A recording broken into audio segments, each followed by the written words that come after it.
कपड़े धोने वाली बहू। शादी के पहले से ही विभा को कपड़े धोने का बड़ा शौक था। कभी नल के नीचे तो कभी तालाब के पास। अरे मेरी नीली वाली लुंगी नहीं दिख रही है। विभा की अम्मा, कहाँ रखी है लुंगी? अरे वो तो विभा ने परसों ही धोकर रखी थी आपकी अलमारी में, देखो वहीं होगी। वो ना मैंने आज धो दी, मुझे लगा कि गंदी हो गई होगी।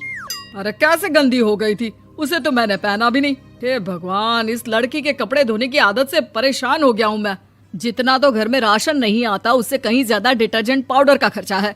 इसकी शादी करवा दो, शादी जाए अपने घर में ही करे काम, फिर चाहे घर के कपड़े धोने हो या पूरे गांव के। हाँ ठीक बोल रही हूँ, देखता हूँ मैं कोई लड़का। वो दिन भी आ जाता है जब विभा को देखने लड़के वाले आ जाते हैं। लड़की मुझे अच्छी लगी। होने वाली सास कहती है, बेटी अगर कुछ पूछना है तो पूछ लो। वैसे तो हमारी लड़की बहुत ही शर्मीली है, जो बोल दो वो मान लेती है, इसे क्या पूछना होगा। अरे कैसी बात कर रही हो माँ, मुझे इन लोगों के घर रहना है, सवाल तो कई है। हाँ हाँ बेटा, पूछ लो ना, क्या पूछना है। आप लोगों के घर कपड़े कौन धोता है? सास का मुंह बन जाता है। देखो, अगर तुम ये कहना चाहती हो कि तुम्हें कपड़े धोने नहीं आते तो सुन लो, कपड़े मैं ही धोती हूँ, लेकिन तुम्हारे आ जाने के बाद मैं रुमाल तक नहीं धोऊंगी। अरे चुप रहना भाग्यवान, बहू बेचारी घर आई नहीं, उसे डराना शुरू कर दिया। वो क्या है ना बिटिया, अभी तक तो ये कल्लू की माँ ही धोती थी, लेकिन अब तुम्हारे पापा तो दहेज में वॉशिंग मशीन देंगे ही। तभी विभा की माँ बोल पड़ती है, सवाल भी पूछा तो क्या। वैसे भाई साहब, मशीन की तो फिर भी कपड़े धोने की कैपेसिटी होती है। मतलब जो बिटिया दे रहे हैं ना विभा, इसे कपड़े धोने का बहुत शौक है। ये आप लोगों के क्या, आस पड़ोस गांव मोहल्ले सबके कपड़े धो दे और उफ तक ना करे। बाहर देखा नहीं आपने कितने कपड़े सूख रहे हैं? सब हमारी बिटिया ने ही तो धोए हैं। बस भी करो ना माँ, शर्म आ रही इतनी तारीफ सुनकर। और तो और एक दाग निकाल कर दिखाओ तो मान जाऊं। हाँ अच्छा, माफ करना बेटा, मैंने गलत समझा। हमें तो रिश्ता बहुत पसंद है। और ऐसे जुड़ जाता है रिश्ता कपड़े धोने का शौक रखने वाली विभा का। उसकी शादी हो जाती है कोयला फैक्ट्री में काम करने वाले कल्लू के साथ। शादी के बाद अचानक विभा चिल्लाती हुई सास के पास आती है। सासू माँ, अरे सासू माँ कहाँ है आप? ये तो धोखा है, धोखा दिया आप लोगों ने मुझे। इसे ससुर के चक्कर के बारे में पता चल गया। अरे तो उसमें तुझे क्यों धोखा मिला है? अरे नल में पानी नहीं आता, कपड़े कैसे कब धुलेंगे? अच्छा, तू पानी नहीं आ रहा उसकी बात कर रही है। तो आपने क्या सोचा? कुछ नहीं।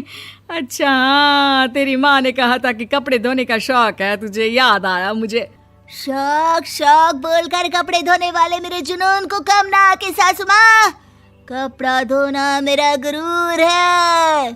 तभी पति भी वहाँ आ जाता है। अभी मैंने इसे सनी देओल की फिल्म दिखाई है, उसी के डायलॉग मार रही है माँ। अच्छा सुन, साफ साफ बता रही हूँ, पानी सुबह 4 से 6 और शाम को 10 से 12 आता है, समझी? विभा टाइमिंग सुनकर हैरान हो जाती है। ये क्या भूतों का मोहल्ला है? सुबह 4 बजे उठकर कौन कपड़े धोता है? 4 बजे टंकी में पानी जाता है, फिर सारा दिन धोना ना, किसने मना किया?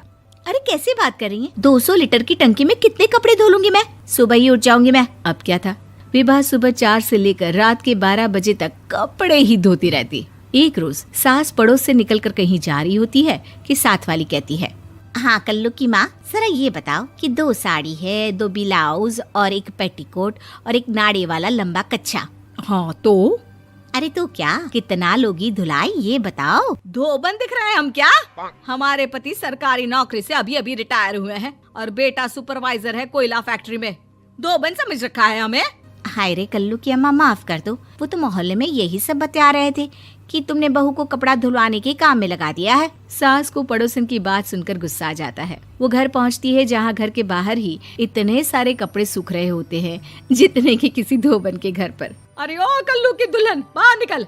माँ जी यहीं आ जाओ, बाथरूम में चादर धो रहे हैं हम। अरे अभी हम धोते हैं, तुमको बाहर निकलो। ये आस पड़ोस वाले बोल रहे हैं कि हम बहू से कपड़े धुलवा कर उसे कपड़ा धोने वाली बना दिए हैं। अरे छोड़ो ना माँ जी, किन लोगों की बातों में आती हो? आस पास के लोगों का तो काम ही होता है कि वो किसी तरह सास बहू को लड़ा दे। बहू सारे घर के कपड़े धोती है, ये क्या कम है? बोलिए। सास को भी लग जाता है कि वो बहू का ये सनकीपन नहीं छुड़वा सकती, इससे अच्छा है कि खुद ही चुप हो जाए।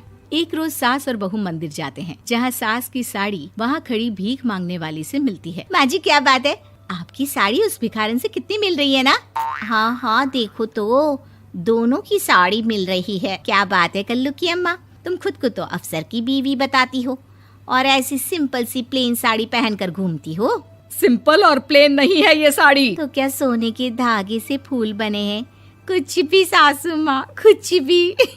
हाँ बने थे इस साड़ी में सोने के धागे से फूल। मेरे पति लेकर आए थे मद्रास से स्पेशली मेरे लिए 10,000 की। ताहे भाई साहब इस भिखारन के लिए भी सेम टू सेम साड़ी लेकर आए होंगे 10,000 की। सास उस वक्त तो कुछ नहीं कहती, लेकिन बहू के साथ घर आती है और अलमारी से एल्बम निकाल कर लाती है। ये साड़ी देख रही है, ये वही साड़ी है जिसे मैंने अभी पहना था। इस साड़ी में ये जो चमकदार फूल दिख रहे हैं ना, ये सोने के धागों से काढ़े गए हैं।